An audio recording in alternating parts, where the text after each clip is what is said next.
esteemed members of Academia Europaea, it will be a great honor for me to serve you as your president after the great leadership of Siet Klötting. And I'm humbled by the support that you gave me in the confirmatory vote.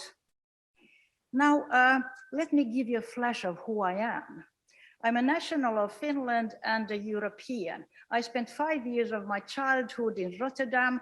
I did my 2 years postdoc at the European Molecular Biology Laboratory in Heidelberg, and I served as chief executive of the European Science Foundation for 4 years in Strasbourg.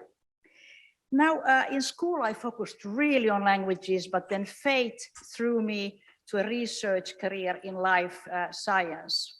As a passionate cell biologist and professor of biochemistry and molecular biology at the University of Helsinki, I discovered with my postdocs and PhD candidates molecular mechanisms which facilitate the folding of newly synthesized proteins in the eukaryotic cell and transport them to the correct subcellular organelles and to the exterior of the cell.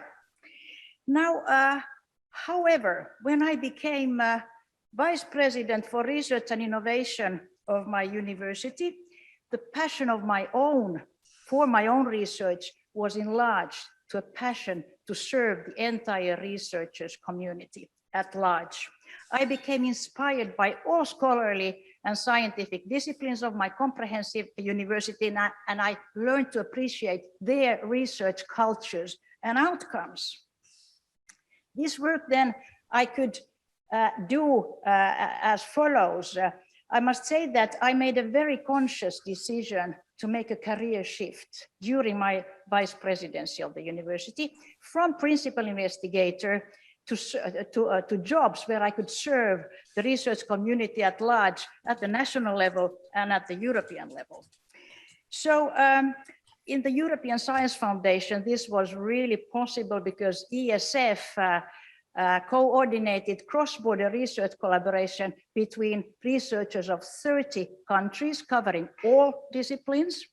Thereafter, I moved back to Helsinki to Finland and started as vice president of the Finnish Research Council, the Academy of Finland, which of course funds research in all disciplines.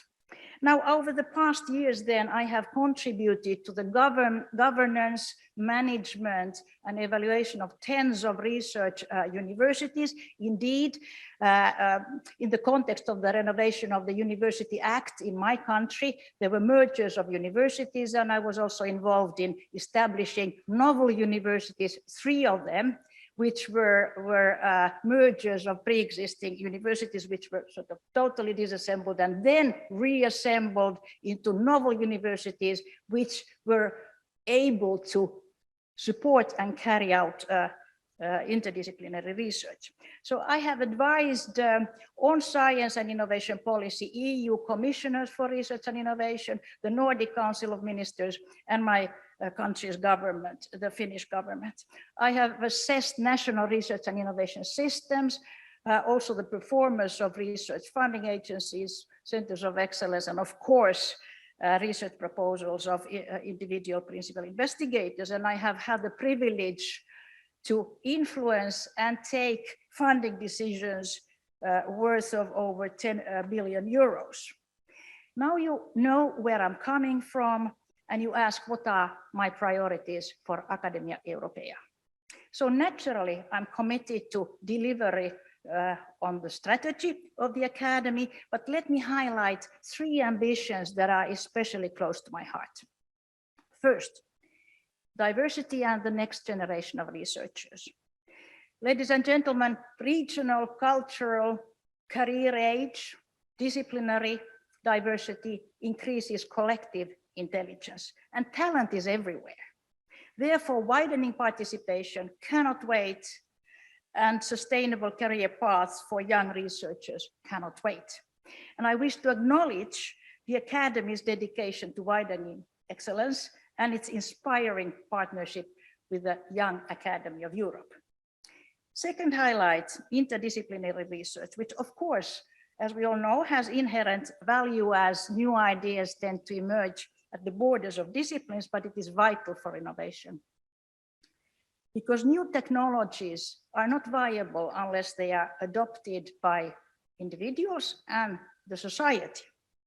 So researchers who provide technological solutions, be it in the natural science or medicine, they need to work from day one on as equal peers with experts in humanities and social sciences. These are experts who know how individuals behave and how societies work. And of course, realizing the Green Deal and the UN Sustainable Development Goals is not possible without interdisciplinary research and research programs. The third highlight, translation of research findings to benefits for society. In Europe, research is mainly funded with public money. Therefore, research findings are a public good. It is the researcher community's social responsibility to give back to society. Impact of research findings is defined very broadly. Its beneficial effect on society, culture, economy, public policy, public services, health, the environment, and quality of life. Therefore, all scholarly and scientific disciplines can and have delivered impact on society. Let me tell you my first innovation, which innovation is for me the first one, and this is a social innovation, and that's democracy, which enables everything else. Now, science advice is one form, a very powerful form of delivering impact. And suffice it to mention the COVID pandemic and climate change as burning examples how essential it is for policymakers to take evidence-tested decisions. And of course, the evidence comes from frontier research and the latest knowledge. The academic community with its network of regional knowledge hubs has the authority, the credibility, and the pan-European breadth to deliver collective expertise and science advice for policymakers. Academia Europaea, together with SAPEA and the young academies, is indeed excellently positioned to continue to play a fundamental role in delivering science advice to policymakers at the European level.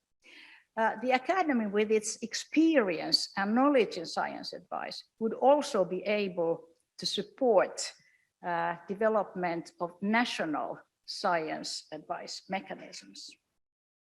Now, these three highlights, they have a common denominator, which is that they cannot be realized without the principal investigators' free research. The balance in Horizon Europe was tilted from fundamental research towards programs and innovation, and therefore long-term investment in principal investigator-driven research is as acute as ever. And top-down and bottom-up approaches need to be well balanced.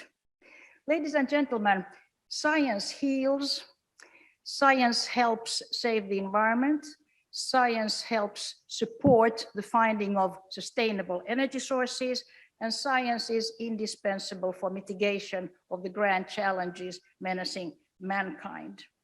Research and democratic values have been the drivers of the development of our modern societies. So we need to continue to explain the instrumental role that research and research-based innovations have had over the past 2 centuries on the rise of well-being and living standards. And that research is instrumental for the building of a sustainable future for Europe. The overarching objective of Academia Europaea is to advance research excellence in all scholarly, scientific, and technological domains for the public benefit of Europe. Thank you very much.